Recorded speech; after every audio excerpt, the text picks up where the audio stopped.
Hello and welcome to a new session. In today's session, we continue our discussion of the ArchiMate architecture modeling language. Today, we take a look at the strategy domain or the strategy layer, and we are in chapter 6 of the official ArchiMate for specification. And you can download the PDF from the Open Group library as we have shown in the previous lecture. So let's get started with opening our ArchiMate tool. If you remember, this is our motivation layer from the previous session. We'll start with adding a new view, and we'll call it a strategy domain or strategy layer to stay consistent with the previous naming convention. So we'll start with the motivation and we set our goals.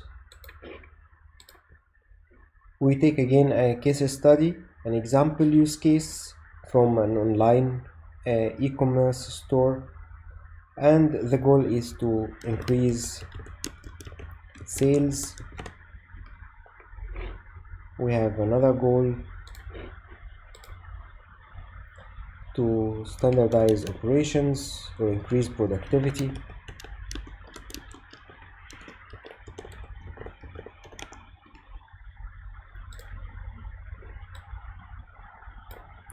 And let's take one more goal.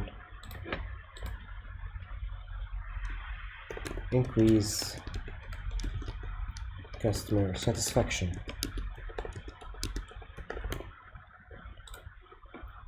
So today's approach, we are going to address our strategy, and a strategy is basically value streams, how we are going to generate value for the customer, and a set of capabilities. What are the capabilities that are available in our organization that will allow us to generate this value, and the resources that are available within the organization to support these capabilities and value streams.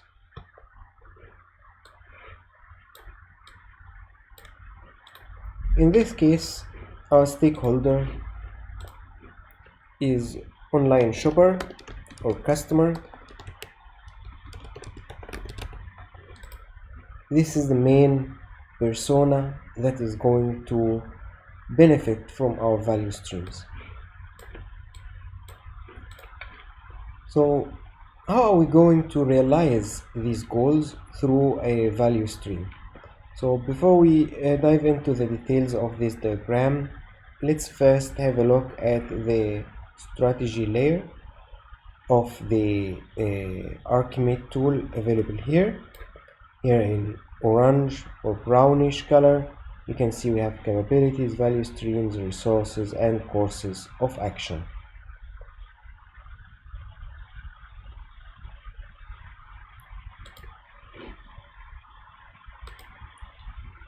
So we'll add here a value stream, and this value stream, online shopping journey.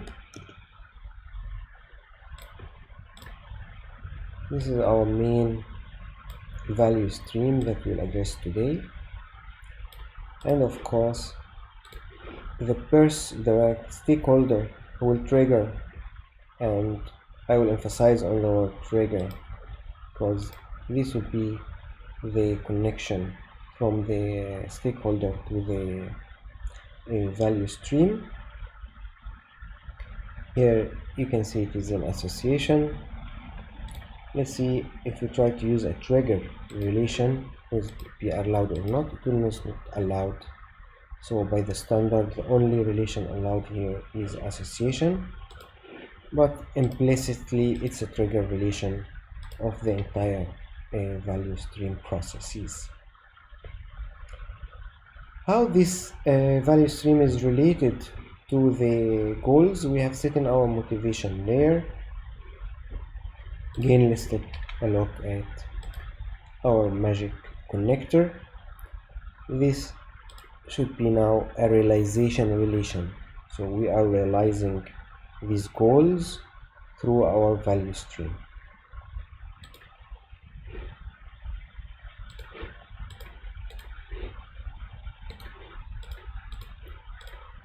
So now we have a basic skeleton.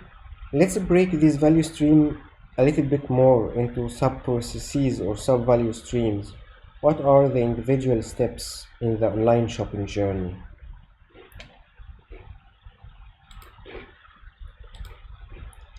So basically, browse catalog. So I want to see recommendations of the products that are related to my journey, related to my browsing history, related to my purchase history. So basically the catalog should support this capability or this option, and this would be a composition relation from the sub value stream to the main value stream. So now it says the online shopping journey is composed of browse catalog as one of the value streams related to it. One of the confusions I basically have is the direction of the composition relation. We can even get away from that, add it here. This will be now pull up composition and drag it outside.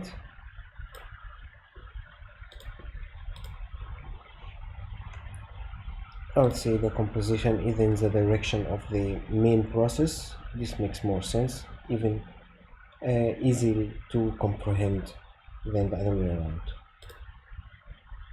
Of course, as we have seen in the previous session, if in doubt, always consult the reference, because these subtle differences in the annotations make a huge difference later in the stakeholder management, in the alignment between the different teams, and in the implementation, guidance, and governance.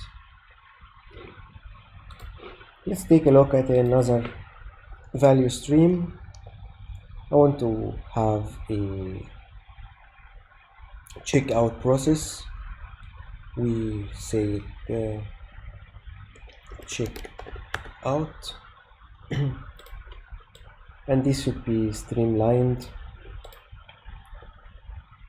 should be easily doable, it should be comprehensible. I should have all the information needed for a successful checkout, with the shipping address if relevant, with the shopping cart, all that's related to this value stream. And then I want to have a payment, process payment option. It should support the different channels where customers usually are more convenient to pay: PayPal, Stripe, whatever the standard is. What else can we add is the after sales support. So if he needs to return the item or needs to inquire more information about his delivery status, or even if he wants to get some hardware supplies, get some catalogs and guides how to use the purchased item, or even purchase more supplementary devices that could complement and augment his experience. So I'll call it after sales support.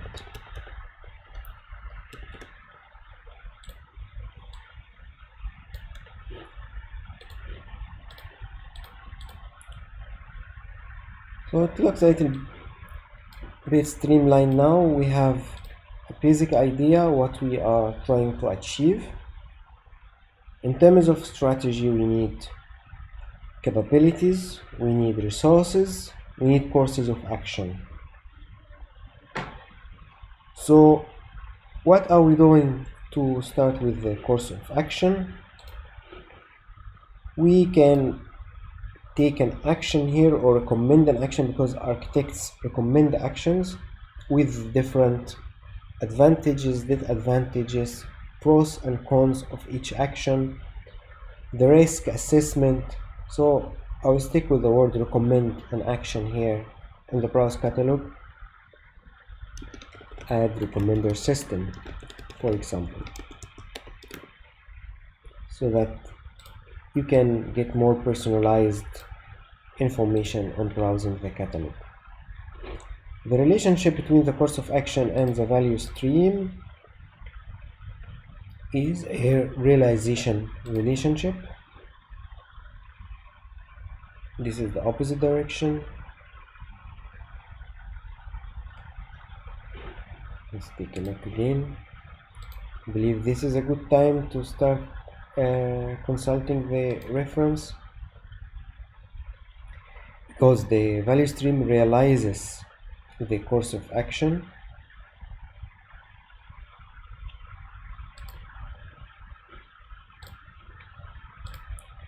So in that case, it would have made more sense to have the course of action on the other way of the diagram.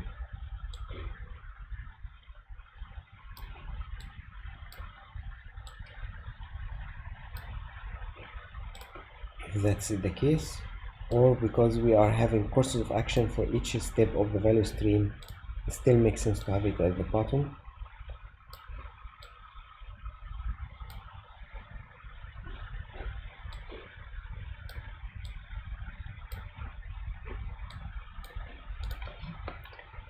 What other course of action we can have for the checkout? We can have a course of action to user-friendly, increase UX, so that we have the user-friendly checkout UI.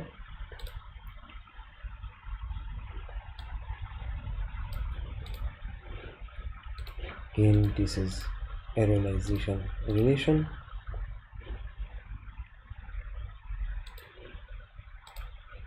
To process the payment, integrate payment channels, Stripe, PayPal, and Co.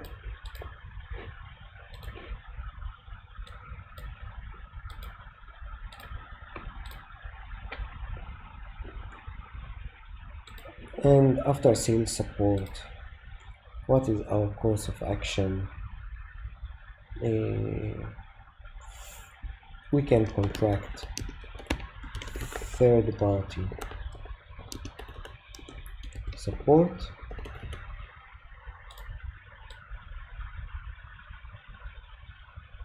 What else can be done at this stage? Perhaps a shipment tracking.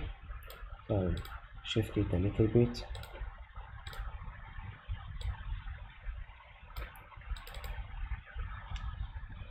Integrate shipment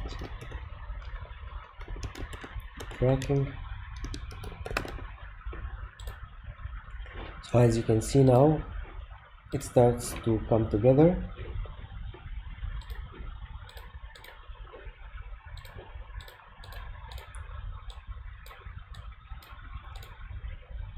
Now we have an overview of the entire value stream and the courses of action that this value stream realizes, and the goals that also are realized by this value stream. Again, we have the persona that is benefiting from this entire value stream. We can even say that this is indirectly affected the increased productivity, because of course we have a streamlined process, and this subsequently implicitly increases productivity of our own employees in the organization where we are having this architecture work package or a strategy project.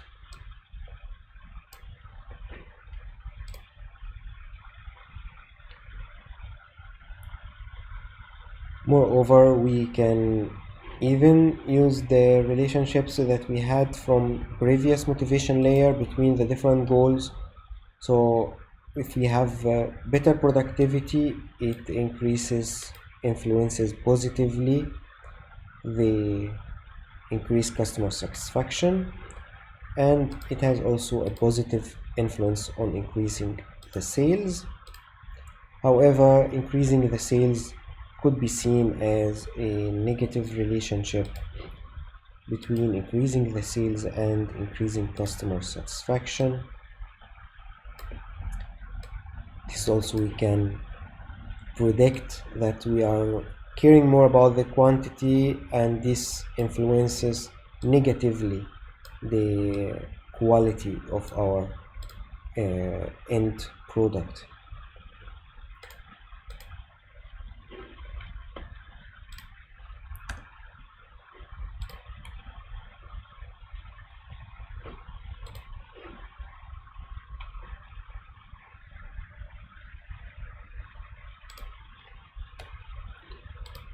I'm playing around with the annotations so that we can see the plus and minus on the influence relationship.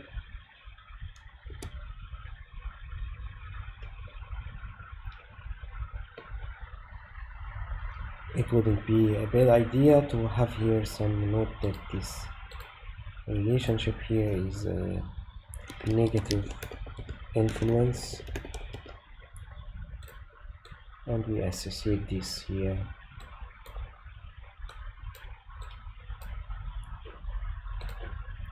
with the relationship.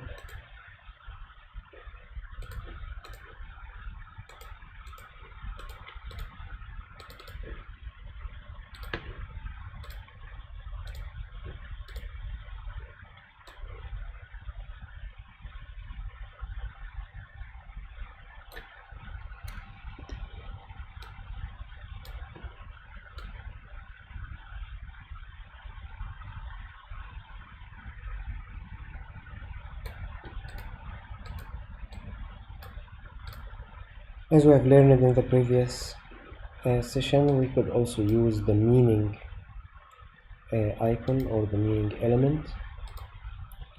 Say negative influence, increase quantity at cost of quality, so that our quality assurance processes can also be considered in this strategy project.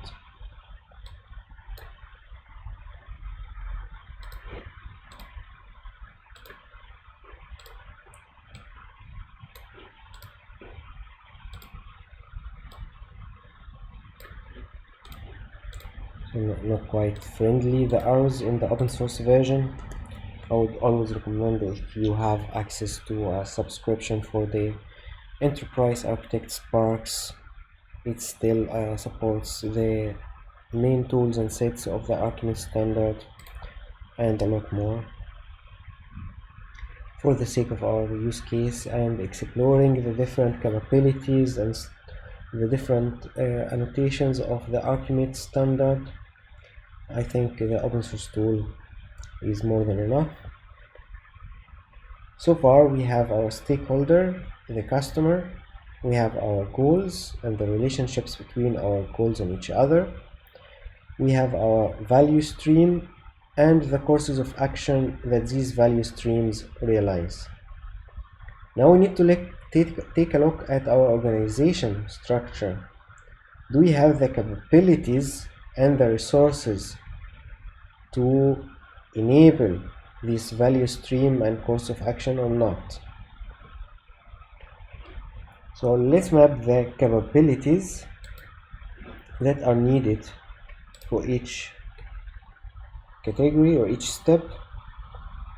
So to add a recommender system, we need AI capabilities. Do we have this in-house? Do we need to contract a third-party partner who is specialized in AI solutions?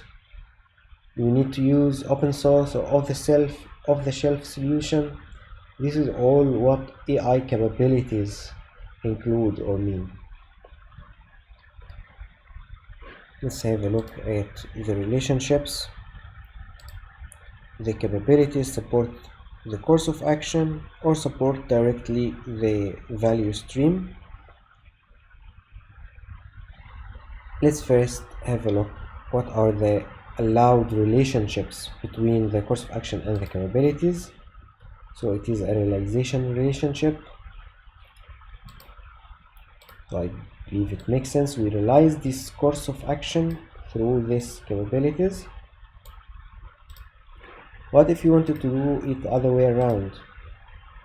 Have it direct relation to the value stream. So service means it's serve here is equivalent to say the word uses, or more accurately used by. So the capability is used by the value stream. So the browse catalog value stream uses the AI capability. This is also possible to interpret using the ArchiMate annotations. I'll stay with the relationship to the course of action. It's more comprehensible, and you can clearly see with this clutter that I need AI capabilities to add a recommender system, which is realized through the browse catalog value stream.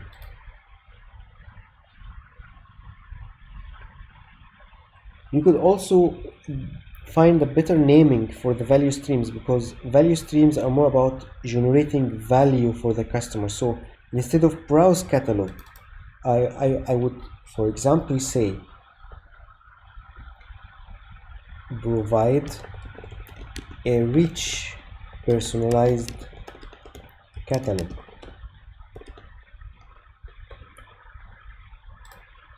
This now implies the value that the customer gets from this value stream. Checkout, I would say provide a transparent checkout process or user interface, and so on and so forth, so that it reflects that there is a value generated by this value stream.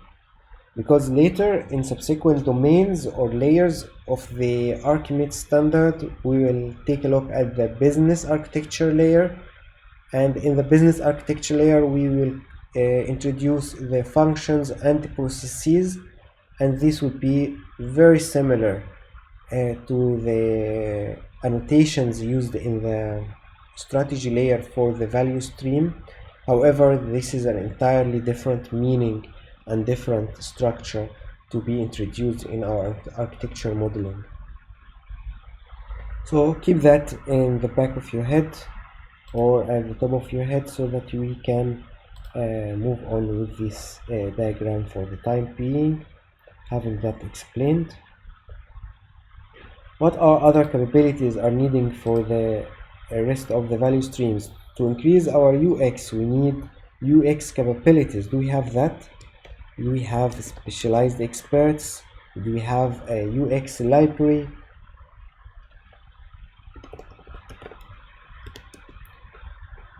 Do we have tools, Figma and similar tools that support this process? These are all questions that are implied by having the UX capability.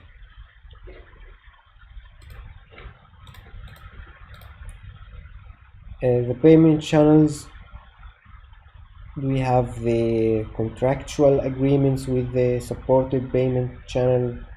Do we have the implementation team who can integrate the new payment channel? Do we have our own architecture view so that we can see if this integration is conform and compliant with our own standards and processes, the APIs, the transparency of the application interfaces provided by the payment gateway, Is it supported? Do we have, for example, REST APIs, XML APIs, or do we have GraphQL or some other new standards? So this we could say architecture capability or implementation development capability. The naming is one of the most difficult jobs that we have in the standard development. To name a variable, this is a quite common saying that naming a variable is the second most difficult task in the development or programming. And again, here we are facing the same issue, finding the right names. This doesn't come overnight. I believe in organizations, quite stable, established organizations, naming products and naming teams and naming libraries. This was a quite overwhelming process that we had to change the name multiple times so that it doesn't conflict with other trademarks or branded names, or to reflect the value from the perspective of the customer. These are all just to say how difficult it is to find the right naming, and also to emphasize the value of the right naming, because later it will be more difficult to change. At this stage of the architecture work, it perhaps is easier to find and agree and align on the right naming, and that will save us a lot of effort in subsequent stages of the implementation of the product or of the software that we can encounter. And even rolling it back from the customer facing situation is even more overwhelming than just renaming a box here in the ArchiMate tool.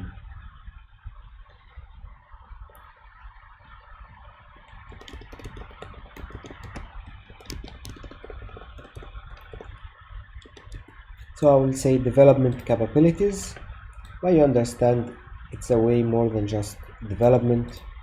It's the entire platform should support this integration along with the governance and compliance requirements for this integration. So to have a support team, we need a contractual agreement with a third party. I would say here let's use legal capabilities, so that we can have the right personnel with the legal background to support this contractual relationship with a partner or a third party contractor.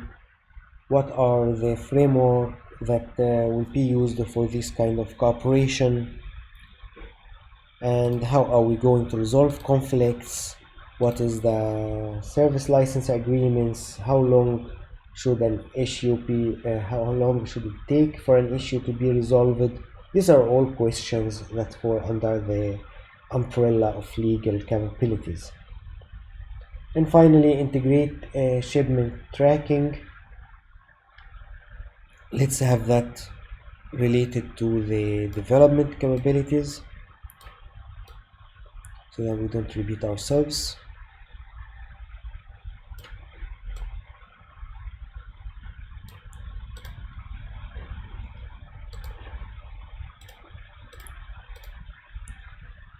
So now we have our capabilities listed that support our courses of action that are realized by our value stream that is triggered by our stakeholder or the customer. What do we do next? Let's see our resources. What are the resources that we have? So resources, they are financial resources, they are manpower resources, they could be legal or other requirements that arise from the country where our organization is located. These are all resources that should be mapped also in our strategy project. For inspiration, let's have a look at the PDF of the ArchiMate standard and see some examples of resources and their relationship to the rest of the system. So here we can have a simple example where we have a course of action of operational excellence realized by capabilities of IT and product management, and again these are realized by resources in IT, resources that could be hardware, it could be personnel and human resources to support also recruiting new staff for the set goals. Quite few more examples. If you scroll down in the PDF, this is quite a very rich and resourceful way to learn the ArchiMate standard. I would say you can see here it stops at the level of capabilities and they are mapped to the value streams, and here you can see the courses of action are mapped at the top, directly related to the customer. In the previous example, did we have any value streams? We didn't have a value stream in this view.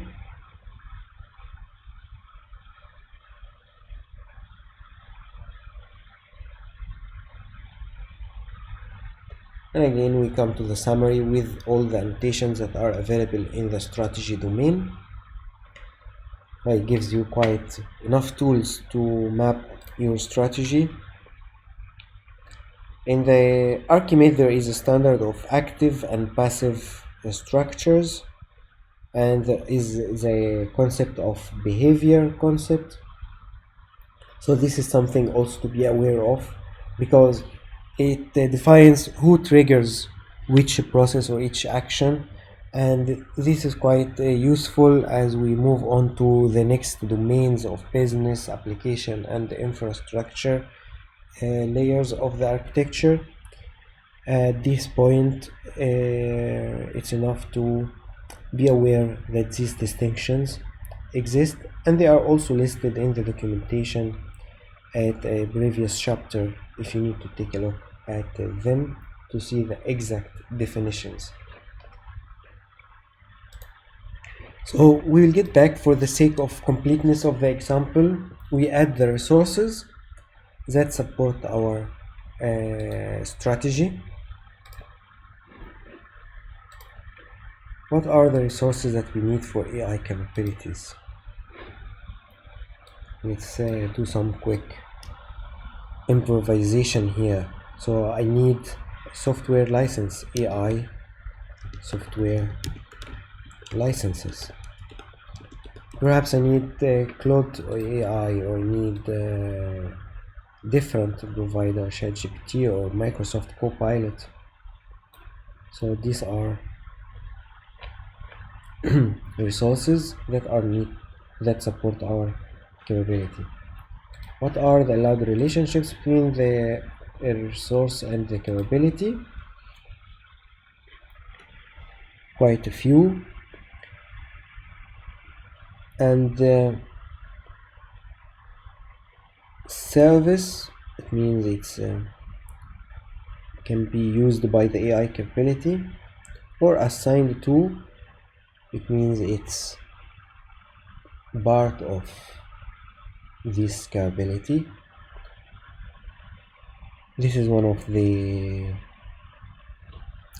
quite difficult tasks in ArchiMate standard, to know which correct interpretation of which relationship. And one of the most important concepts in ArchiMate is the relationship between the elements of different domains. There is a dedicated chapter at the end of the PDF that explains exactly with a tabular format which are the relations that are allowed between the different domains and between the elements of the same domain. It's quite comprehensive, can only be programmatically mastered. Otherwise, as I do, I have the PDF always at hand, so that I can always reference the definitions, I can always reference the correct standards, how they are mapped and used. So here assigned to is quite the way to go as per the ArchiMate specification. Let's stick to that. So the software license are assigned to the AI capabilities. Of course, we need human resources to support all of these capabilities. We need equipment, we need GPUs.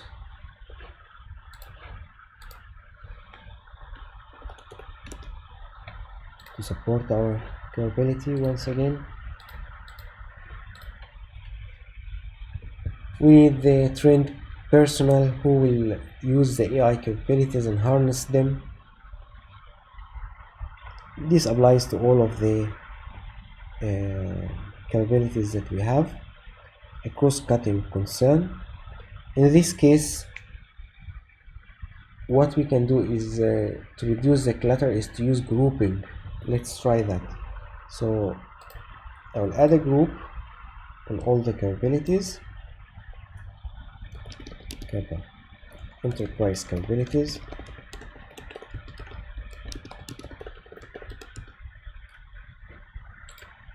Let's send it to the back. Have all of our capabilities belong to this group.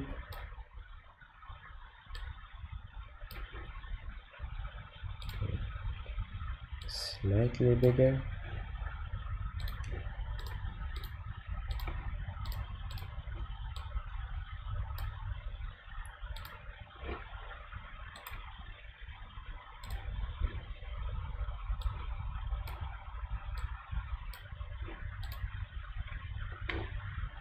And then not to oversee one of the most important resources that are associated with the entire capabilities is human resources. We need recruiting resources to get the right experts to do the job.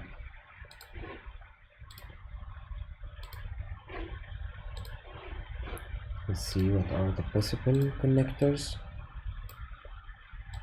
Actually, you don't have a direct connector between the group and the resource, and assign to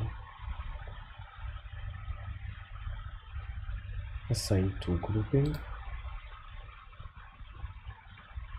And then it starts its own group.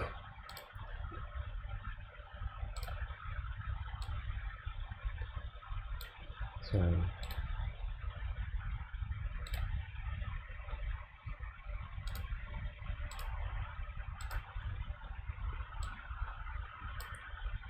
assign my components, method elements relationships, so composition relationships, and then I remove the one I. We need to take it outside and make sure there is no connection to the enterprise capability. Bring it back. Now we should be good to go.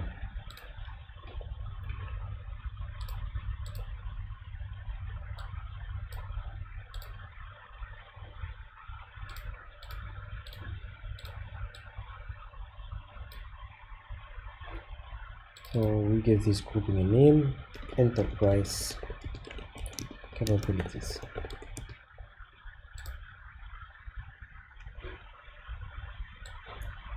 Clear the clutter a little bit, move this a little bit more up. So far so good. What are more resources that we need for UX capabilities? For the UX, again, we need the human resources, we need software licenses, perhaps we need special hardware such as a stylus where you can draw with a pencil on the screen. Perhaps we need some marketing or customer segmentation process so that we can get focus groups on the customers, do some polls, get their opinions, where they are stuck most at our checkout process. So we need a resource to focus groups or market research.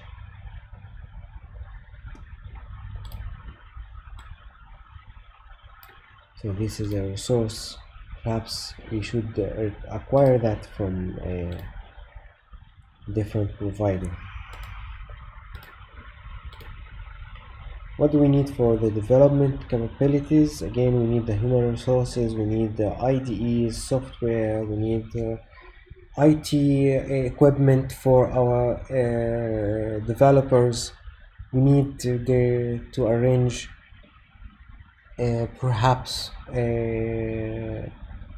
better situations to keep our developers happy and satisfied, and have them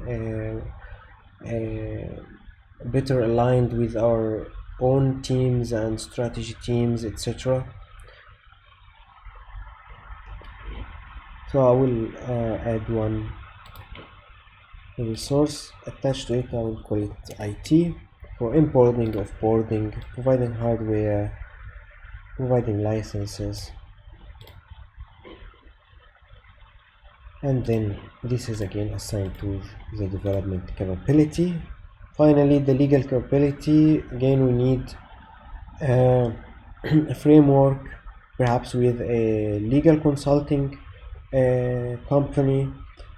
So here we need a resource, financial resources. We need our own legal resources so that we can do this contractual agreement with the legal partner, because legal can get quite complex depending on the country where you are. There are a lot of legislations that need to be navigated, from data privacy to handling conflicts.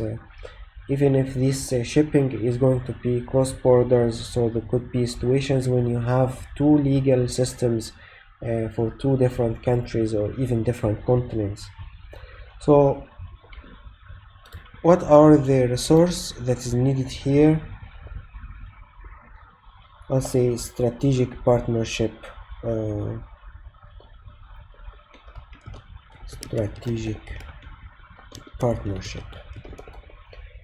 We call that a resource because this partnership need to be maintained on a long term with all what it needs, or unless you are confident enough that your enterprise is willing to invest as much in developing its legal capabilities, what usually is not the case when you have a small medium enterprise that is more focused on developing the product and keeping their customers satisfied instead of investing heavily in legal capabilities.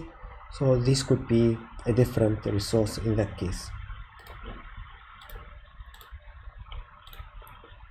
So far we have used all of the elements that ArchiMate provides in the strategy domain. Let's add our legend so that we know what is the meaning of each symbol. If someone from a different background does not find it difficult or confusing to understand the meaning of this diagram, perhaps a better grouping at the top so that you can have a separate visual element to the strategy project. I would say here we have our use case covered. We have started with our stakeholder, the customer. We have mapped our value streams to the motivation goals that we have set. We have also mapped them to the courses of action that will be taken to realize that are realized by the value streams, and the enterprise capabilities and resources that will be supporting and enabling these courses of actions and subsequently the related value stream.